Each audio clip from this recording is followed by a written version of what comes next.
Hello, and welcome to the Race, Wealth, and Health Podcast, a podcast that serves to educate and empower while we explore the intersections of social justice, economic empowerment, and holistic well-being within communities of color. I am your host, Dr. Joycelyn Morris, and I invite you to join me as we dive deep into the crucial topics that shape our lives, challenge the status quo, and strive for a more equitable future for all. Hello, welcome to another episode of Race, Wealth, and Health. I am so excited to have my friend and colleague, Lance Bennett, on the show today. Welcome, Lance. Thank you. Thank you for having me. Absolutely. So before I get into it, brief introduction on Lance. Lance is currently a MBA Prep Coach for Management Leadership for Tomorrow, which is actually how we met. He helps guide MBA-ready people of color through the admissions process. Prior to MLT, Lance was the Director of Diversity Admissions at the Kellogg School of Management. And he's also held roles focusing on diversity, equity, and inclusion at the Wake Forest School of Business and spent over 20 years at the former Wachovia Bank, holding multiple leadership roles in operations and human resources. Lance is a certified diversity practitioner and founder and managing partner of LEB Partners, which is a consulting firm that focuses on helping organizations build more diverse, inclusive, and equitable environments. And he's known for his passion for helping others and his ability to build and foster relationships across a wide spectrum of identity groups. So again, Lance, welcome. As I mentioned, we met at MLT, where we both work.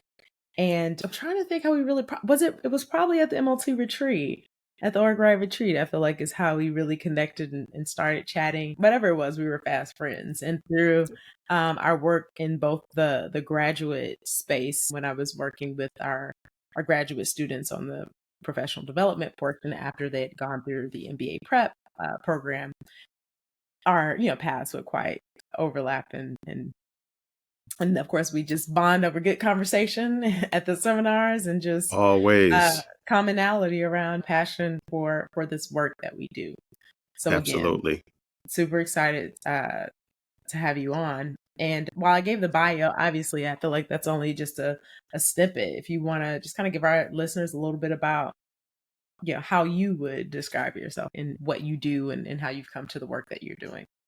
Yeah, sure. So again, thank you, my friend, for the invite to be here. And our conversations are always just so rich. And so I'm excited to have this more formal conversation with you. But professionally, basically, I hold two roles, right? So my full-time job is with Management Leadership for Tomorrow. And you talked about me being an MBA Prep Coach. So basically, I coach, MBA ready people of color in building their applications to get into the best business schools in the world. So the Whartons and the Harvards and the Kellogg's and the Stanfords and all those great names that are out there, right? So, and because of my experience at Wake Forest University, working in graduate business admissions, as well as the Kellogg School of Management, being the director of diversity admissions there, I've seen hundreds and hundreds, maybe thousands of applications over the years. And so, I bring some level of expertise into that work and some level of credibility. And my fellows, which is what we call those young folks that I coach, our fellows, they trust that I kind of know what I'm talking about, and we work collaboratively so that they can build competitive applications and get into these schools. Now, probably the best part about this is it's not just the education that we're looking at. MLT is trying to advance racial equity, right? So that's the ultimate goal. And one of the ways to do that is to advance your education, especially in the business world, and be, a leader in the business space. So that's my role early on, is to help them get into business school, but their role is to advance within their organizations and advance racial equity and build some generational wealth and all the good stuff that comes along with that. So that's the full-time job. I also started L.E.B. Partners in October of 2021. And in L.E.B. Partners, our mission is to promote and build inclusivity in the spaces that we occupy. I mean, I have been doing this work for over 20 years. Equity and inclusion is my life's work. It's not just what I'm passionate about. It is what I am supposed to do. It took me a long time to be comfortable enough to say that, but this is the work I'm supposed to be doing. And so I Yeah. started L.E.B. Partners, and I lead and facilitate diversity workshops and trainings. I help organizations sometimes with their strategy work. If they're, working on a DEI council, I did some work with a group there. So that's the work that I do with my company. And I'm pretty much a one person shop, and most of my work is around the training and development around equity and inclusion. So that's sort of me professionally. Yeah. Yeah. So the bio that you gave me said Mhm. or I assume you spent a good chunk, a majority of your career in financial services, right? Like Wachovia Mhm. Bank. And then just transition from financial services to higher ed to Yeah. DEI specific work. Like I'm sure there was an intentional shift there, but how did that come about? How did you go from financial services to, my life's mission is to advance Absolutely. racial equity, right? Like, yeah. Absolutely. Yeah, there is a story. So I was in operations and electronic funds transfer. I was a leader in that space for multiple years. I had been promoted multiple times, so I had different teams, had a lot of direct reports, and I was asked to be part of our corporate diversity council. And so, to be Mm, honest with you, Joycelyn, the reason that I said yes was because I knew I would get more exposure to our most senior leaders. And I knew it was right, going to help me in my upward mobility, right? I wasn't really thinking about it so much that, oh, it's a DEI thing. It was, oh, Corporate Diversity Council. I knew that the CEO of not the whole bank, but for my organization would lead that particular council, and it would be senior leaders there. So I was like, yeah, of course I'll sign up. And then the plus side for me was it's a diversity council. So, this should work really well for me because, I'm Black. I know a lot about diversity. That was my thought going in. right. And so there was a prerequisite before we started on the council. We had to go to a 3.5 day diversity workshop. And so my first thought was, you know, is there really 3.5 days worth of content to talk about diversity? But okay, fine. I'm out of the office for a week. Let's do it. Right. So I Hmm. go in again thinking, I know a lot about this topic. I'm a Black Hmm. man. This should be, fun. I'll add a lot of value. And I left that workshop on Friday afternoon realizing I didn't know a whole lot about diversity, and I knew even less about inclusion, right? I Mm, certainly understood my experience as a Black person. Like that part right. I knew. And I Hmm. added some value to the conversation based on that. But I had not really taken into consideration many other groups and identities that are marginalized, Hmm. subordinated, oppressed, underrepresented, underserved, under-resourced, whatever language you want to use. I had not really taken many of those groups into consideration. What I also didn't realize, Joycelyn, was that some of my words and some of my actions actually perpetuated environments of exclusion compared to inclusion, right? So I was pretty humbled, but I think the big aha moment for me was coming to the realization and being shown that I am part of multiple privileged identities. Going into this workshop, I would not have thought I had any privilege because I'm a Black man living in this country. Right. And then, starting to understand that I think identities around gender, sexual Hmm. orientation, physical ability, like me being fully able bodied, not having any learning disabilities, having English as my first language and living in this country, Hmm. having a college education, all these things afforded me a different experience than many others who are not part of those same identities. And so that's really what got me sort of had me gravitate towards this work because I wanted to learn more about myself, but I also wanted to share this information with others. Like, if I don't know this, there are other people who may not know this as well. And so the bank was looking for some internal capacity. We're building internal capacity to lead workshops within the organization. And so I was fortunate enough to be sponsored by the bank to go through a 9-month certification program with this same external vendor. Got it. And Okay. so for 7 to 10 days a month for 9 months, I sat in a room with 29 other people, very Hmm. diverse members of the bank. And we had 4 facilitators. And we typically sat in a circle and we talked about everything. I mean, the conversations that we talked about, our identities, things that we either believed or were told about the differences that were in the room. It was absolutely life changing. So much so that after getting my certification, I knew it was time for me to do this work. So I Hmm. left my job in operations, or, I like, hey, I need to move. And so I left operations. I went into human resources and started leading a group, managing a leadership development and summer internship program, bringing more diversity into the bank. And I was an internal diversity consultant helping different employee resource groups within the bank as well. The financial crisis hit, and I know this is a long answer, but this is kind of the story, right? No, So no, this is good. This is good information. the financial crisis hit in 2008, and so my role at the bank went away. And so Right. I had the opportunity to go back into operations, and that's not the work that I wanted to do anymore. I didn't have any passion for it. Yeah. So I again, talk about privilege. I took a really good severance package and had an Hmm. opportunity to sort of figure out what's next for me. Hmm. And that's how I landed at Wake Forest in the School of Business, working in, admissions and focusing on diversity.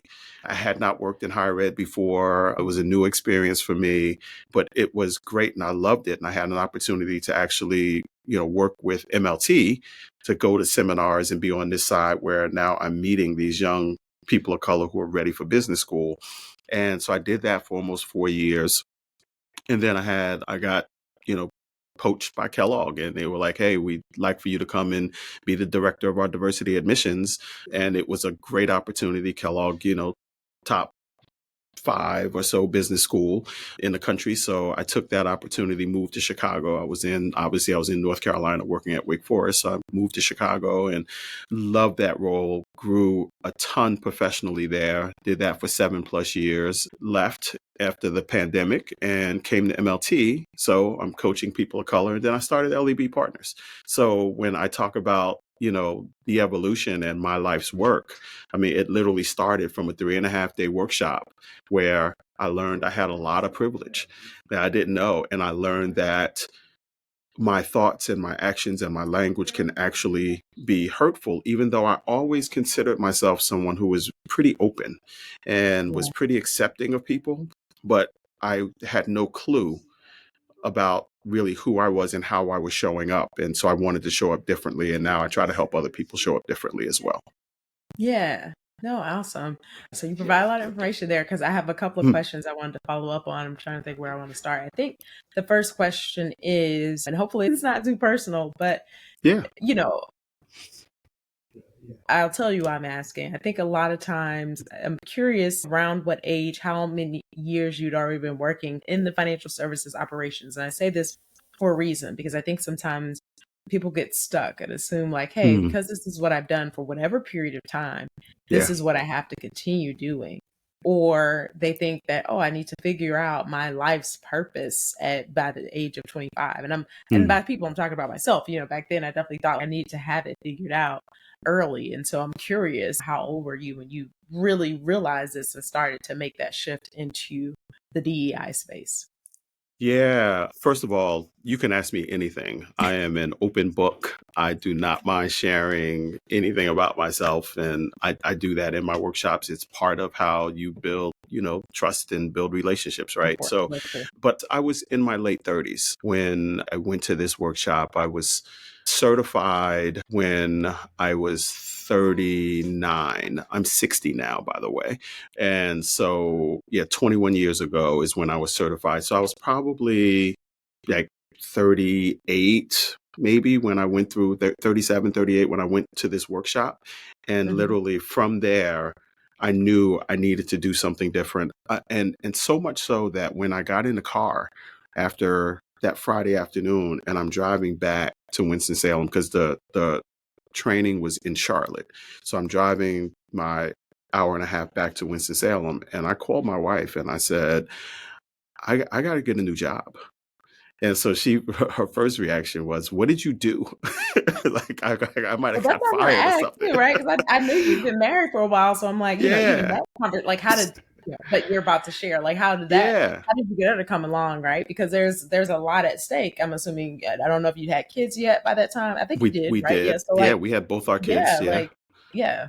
And I said, I just went to this workshop, and there's just so much about myself that I want to learn. And I think I want to do this work because I was so in awe with our facilitators of those 3.5 days and Mm. how they showed up and how they so easily navigated and facilitated conversation that was really, difficult, controversial, like people are crying, and they created a psychological safe space for us to be able to have these conversations. And I thought, I want to be able to do some of that for others as well. And then they also thought, when I left, they said Mhm. to me, we can see you have, sort of an innate way of communicating that I think you'd be good in this work.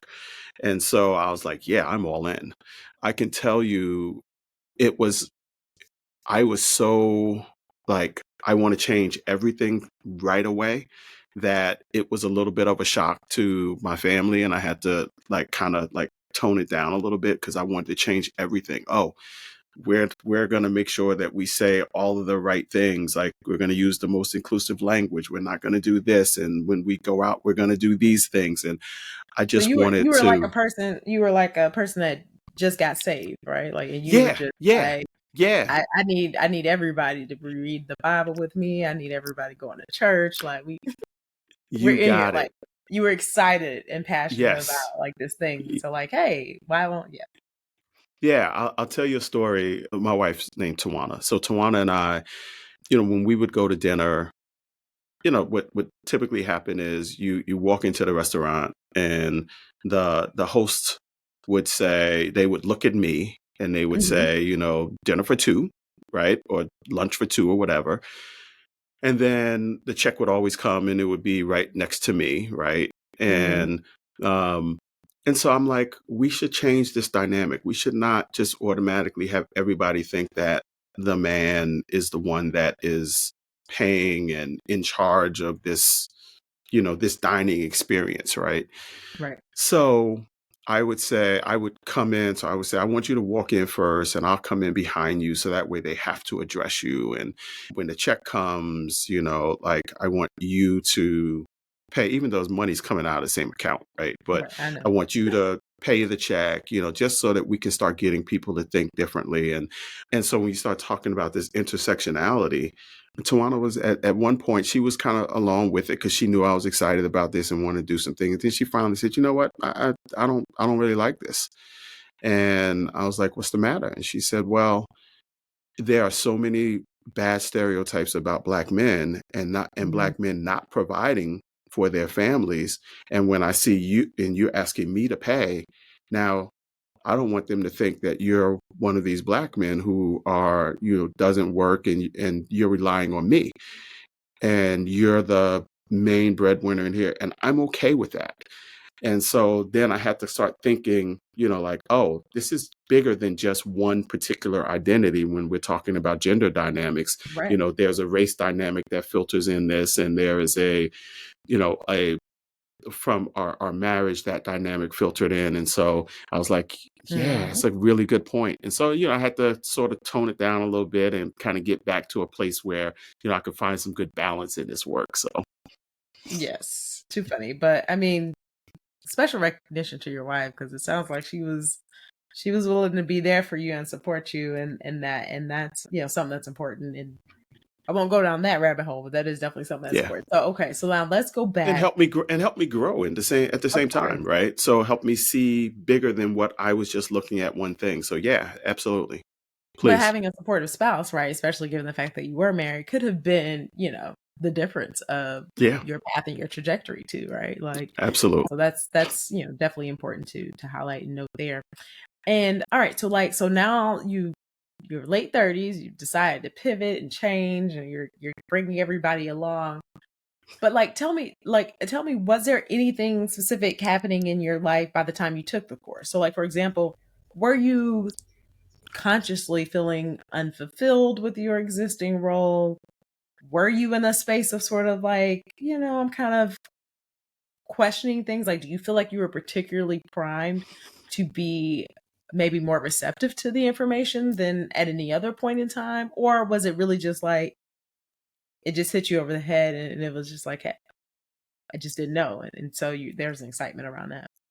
Yeah, it really just hit me over the head. Okay. So here's the thing. I didn't realize that I wasn't really fulfilled in my work until I started doing Mm-hmm. something else, right? Mm-hmm. Because I always, I grew up, and we didn't really talk a lot about my background, but I grew up in northern New Jersey. We grew up poor, and I had the best job that anyone in my family had had because I'm working at a bank, and and I thought I was making good money, but anyway, I was making more money than most people in my family were making, Right. and because I was doing that, in my mind, you can't leave this. You just have to continue to try to do the best job that you can do in that work. Now, what I will Right. tell you that I moved into management for a specific reason. And it was because I thought that I could create an environment where the people who would report to me would feel good about coming to work. Because in roles that I had prior to me going into a management position, a lot of my happiness at the job depended on my manager Oh, and the absolutely. space that Mm-hmm. manager created, right? And Mm-hmm. so when I realized that, because there was a time I had one job for multiple years, and I loved it, I hated it, and I loved it. And it all coincided with leadership changes, right? I had a great Yeah. leader when I started. I had a not so great leader in the middle, and then I got a great leader again, and then I loved the job again. So I thought I should kind of seek to do this because I want to create positive environments, and I want the people who report to me to know that I care more about who they are as individuals than I care about the work that they do. And if I do that, then they will do great work. So there was always some portion of me kind of trying to create equitable and great spaces. I just Yeah. didn't know that there was a way to do it from a DEI perspective. And then once I Mm-hmm. found that, then it was like, yeah, I enjoy creating a good environment, but the work itself, I mean, like electronically moving, you know, millions and millions of dollars every day just does nothing for me. It was Yeah. doing nothing for me. So the work I do now is so much more fulfilling. Yeah. No, I agree. Having been in financial services myself, yeah, and making that pivot, I completely agree. Okay, so now let's kind of like dig into some of this DEI work. You gave me a little bit of a beat, like gave our listeners a little bit of a brief background on your sort of your childhood and upbringing, but a couple of times you mentioned that you didn't realize, and because I wanted to kind of drill down on this, that you didn't realize that you weren't showing up as inclusive, as thoughtful. Like, give me some examples of how you realize that, right? Because sometimes, to your point, you didn't know until you did this, and so like maybe we don't know. Like people who haven't bothered doing the work, like what were some things that probably are just run of the mill, day to day things that you were not considering until you taken this course? And so, for our listeners, like what were some examples of those things or instances that you realized that helped you to realize that you yourself weren't being inclusive? Yeah, what I learned was my biggest blind spot was around the LGBTQ plus community, but especially gay men. I had not had really any real interaction with someone who I knew or someone who was openly gay, right? So Hmm. obviously I may have had interactions with people that I didn't know, but for someone, if they were openly gay, I just really didn't try to interact or engage very much. And mostly it was because I thought I don't really have a whole lot in common. And And here's the kind of language in my head, and maybe probably the language that I use with others was, you know, like, I don't have any problem with you or with them, Mhm. but you do your thing, I will do my thing, right? Mhm. And so there's a clear separation between who we are as people. And that was pretty telling that, it's not just the language, but it was intentionally not engaging with people who are openly gay. And again, I don't think it was that I thought something would happen if I did. I just didn't think we had a whole lot in common. Found it. Obviously in the work that I do now and, over the 20 plus years since that workshop, my engagement level is pretty high. And I realize that, we're all people and we are very much alike and we're very different in lots of Mhm. different ways. And so now it's just about engaging with people. But yeah, that was one of my big sort of like aha moments, noticing like, oh yeah, I say those things. This is exactly how I think. This is exactly how I feel. I think the other was around gender because we kind of did what we would call in our work the big three, right? So we talked about Mhm. race, gender, sexual orientation. Yeah. And around gender, I don't I also realized that there were women on my team that I did not really take into consideration maybe some of the things that they may be going through and dealing with that Mhm. might be different from the men on my team. And maybe offering opportunities for men on my team that I wasn't offering to women on my team because they may have had a family or maybe had small children. And my thought is I'm doing the right thing by not offering this because Mhm. it's going to make you stay late. It's going to maybe make you miss picking up your kids Mhm. from school or from daycare or whatever. But I am Mhm. not concerned about the men on my team who also have families. And so, I'm buying into this stereotype that, yeah, women take care of the home and the kids, and the men, they do the work. And so if you have to work late, that's not a big deal. So yeah, all those things I kind of realized that, yeah, I'm perpetuating this environment of either exclusion or certainly, not access to opportunities. Yeah. Yeah.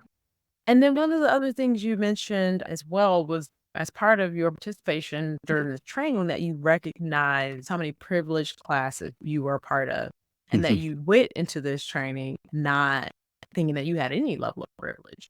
And I Right. know you touched on it, but I want to dig into that a little bit more. Like, what does that look like for, a Black man, like you said, who's working at a yeah, certainly national. I can't remember Wacovia's international thing, Oh, yeah. Yeah. doing good work. Right. Like to think that you had no privilege Hmm. in that space, even in being here and not recognizing those things. Where did that come from? I don't know if that's like prior experience, is it childhood? Is it imposter stuff coming up? What was that? Or have you unpacked that? Yeah, I certainly have unpacked it. There's a combination of certainly one is upbringing, growing up poor in North Jersey. And when I say growing up poor, I don't want to make it sound like I had a bad childhood. I actually had a Right. really good childhood. I have multiple siblings and my brothers were older than me. They were good athletes. They taught me how to play basketball and all the other sports. And so like, I had a good childhood, but we didn't have a lot of the wants, right? The needs were covered. We didn't have a lot of the wants. So I Mhm. think part of that is, I've never really had a whole lot. So Mhm. you don't feel privileged if you don't think you had a lot. And then when we are part of, and I don't like to categorize it this way, but I'm going to say it this way, a major oppressed group, like Mhm. being Black.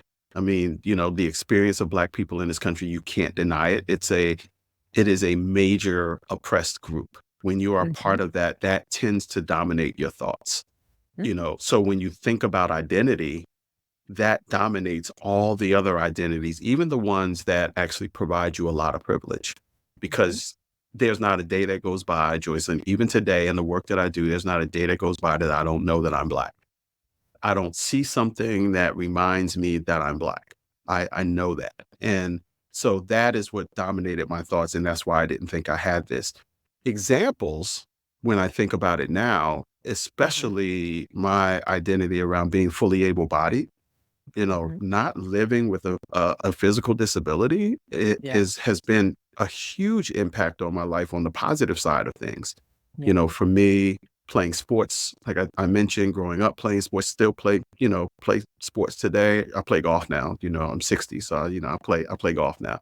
But but being able to play sports and never being questioned on whether I had the ability to do well in a sport, right? So there's a level of confidence when you walk in or walk onto a field or into a gym that no one questions whether you can play.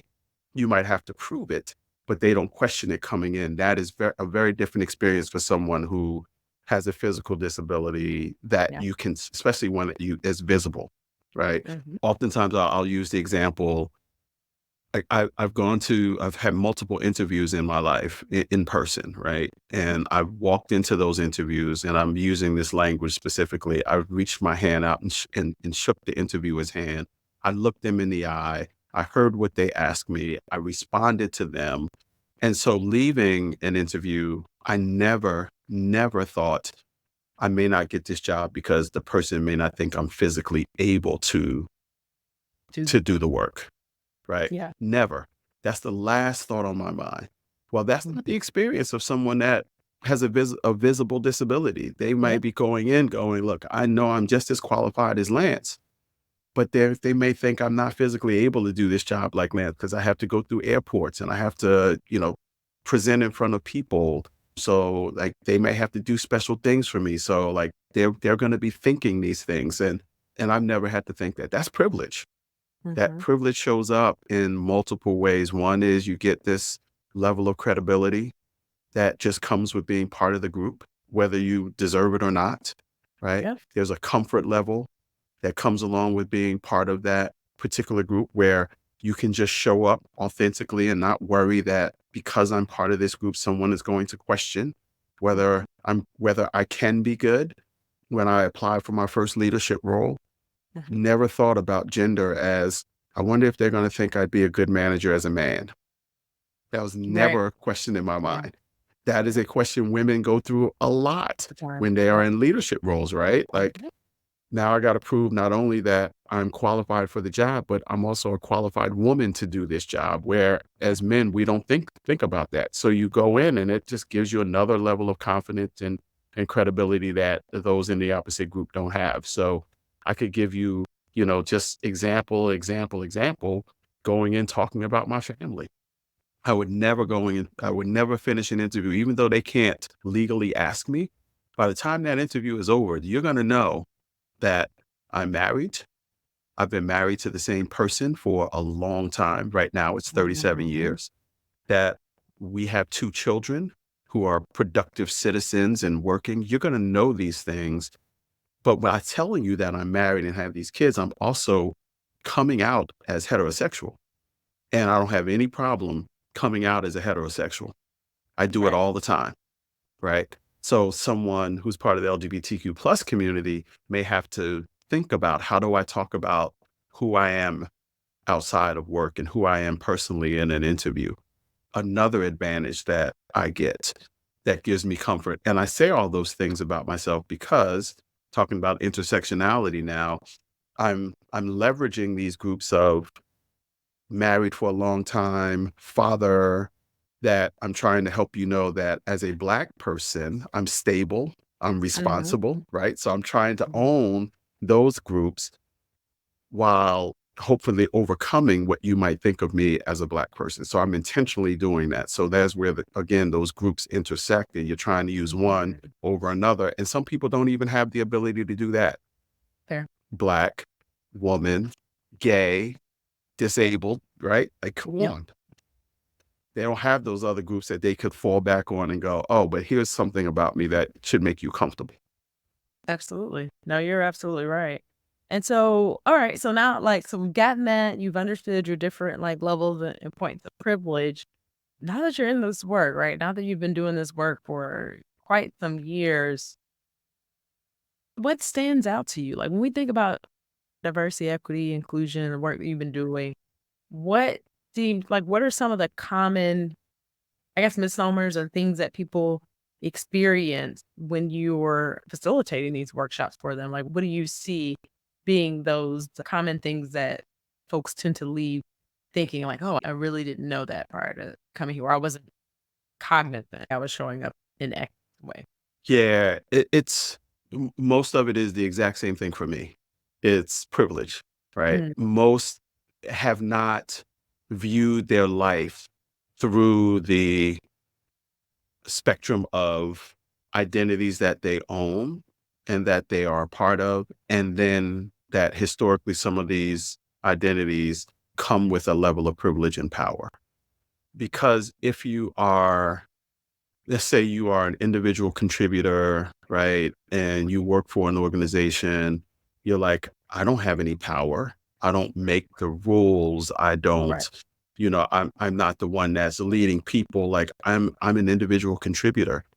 What we don't know is that those who are in the power positions and those who do make the rules, they're making rules that typically are going to, if not benefit you, certainly not hurt you, and Right. will make your life easier and more comfortable in that Absolutely. organization. So even without, you being the person in power, you still benefit from your group identity because it's Mhm. going, the things and the policies and procedures that are in place usually work for you. So that's one of the things that I think people are, really kind of surprised at, and really have to kind of sit back and kind of own a little bit of that. So I think that's probably the biggest piece that they leave with. And then secondly, kind of going along with that is having them be able to think about how they view different identities and where they get their information from, right? That's So fair. so I use myself as sort of the instrument of, the journey. And I tell them, here's kind of what I thought about this, and here's what I thought about this, and maybe things that I did, but now here are ways that we can start sort of identify it and try to do some things a little bit differently. Well, that's all for today, folks. Enjoyed the show? Be sure to like and rate the podcast. You can find the Race, Wealth, and Health podcast on multiple platforms, including Amazon Music, Apple Podcasts, Google Podcasts, Spotify, and YouTube. Be sure to subscribe and turn on your notifications so you never miss an episode. I also want to hear from you, so don't forget to connect with me on social media. You can follow the podcast on Instagram and Facebook at Race, Wealth, Health. By joining the online community, you'll stay updated on the latest episodes, behind the scenes insights, and engaging discussions. Share your thoughts, comments, and questions there. I appreciate your support in sharing the podcast with your friends, family, and colleagues who may also find value in these conversations. Thank you again for joining me on this journey. Until next time, take care, stay informed, and keep up the good fight for equality.